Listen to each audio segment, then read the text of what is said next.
Perk, I got to give you credit. This is exactly the way you predicted it would play out. I don't think many other people did. The Hawks versus the Bucks in the Eastern Conference Finals. So interesting to hear Trae Young say it took a lot of losses to get to this point. A lot of controversy for the Bucks as well the last couple of years, not being able to finish. So this time, what will be the deciding factor in the series?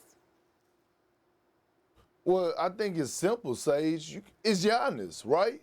This is the moment for superstars. We saw that last round with Giannis and Kevin Durant. We see Devin Booker and what he's doing. We saw Paul George take that leap. But Giannis is going to have to dominate. Right now he's averaging close to 29 points in the postseason, but I think he can average 40 against this Atlanta Hawks team. They have zero ounces for his driving and attacking the paint. Okay, they are not going to be able to stop him. He should dominate in the inside. He should not settle. He should get everything that he wants.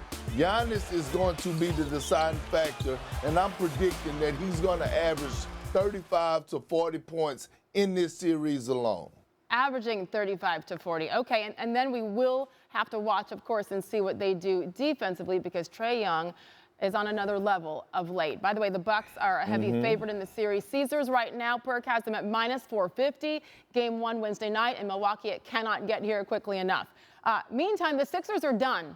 And it wasn't pretty, especially if you were watching Ben Simmons, because this is what everybody's talking about.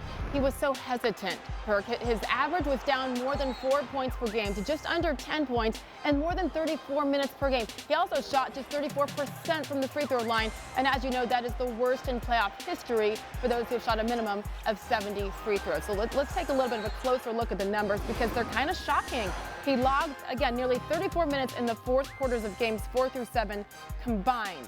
Didn't attempt a single field goal over that span. For the series, he took just 3 shots in the fourth quarter, none last night, averaging roughly 2 points per game in the final period. That sounds crazy, but numbers don't lie. Doc Rivers was asked about his struggles after last night's game. Listen. Yeah, I don't know. Obviously, he struggled from the free throw line, and that became a factor in the series. There's no doubt about that.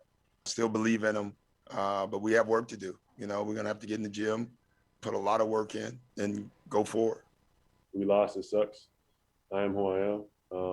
It is what it is. It's not easy to win, and it shows. I ain't shoot well from the line this series.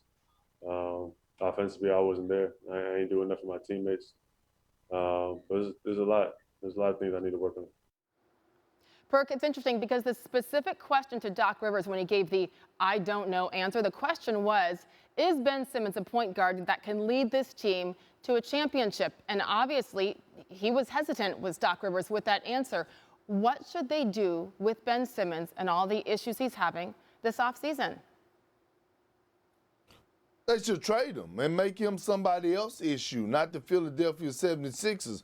Doc wanted to say that. He couldn't say that, right? Listen, Ben Simmons and Joel B, we've been talking about the process. Well, the processing has been canceled, okay? Because Ben Simmons is not it. He's allergic to the offensive end. He just don't have it. And he's lost his confidence, not just shooting free throws, but he doesn't get to the paint. He's not even looking to look to score the ball. And in order to win a title, you have to have a Robin that's going to come through and help your Batman. And we're not asking Ben Simmons to go out there and get 25 or 30 points a night. All we asking him to do is get 15. 15 with his athleticism, his strength, and the way that he could get up and down the floor with high speed, there's no way he shouldn't average 15 in that series. But that's neither here or there, okay? At the end of the day, he needs to be someone else's issue. Philadelphia 76ers has to trade Ben Simmons. I believe, honestly, that he has worked with sports psychologists over the years. This has been an issue building for a long, long time, Perk. Is there anybody that you can compare it to in all your years watching where you know they have the talent, but they just haven't been able to put it together, and this kind of hesitation at the top level?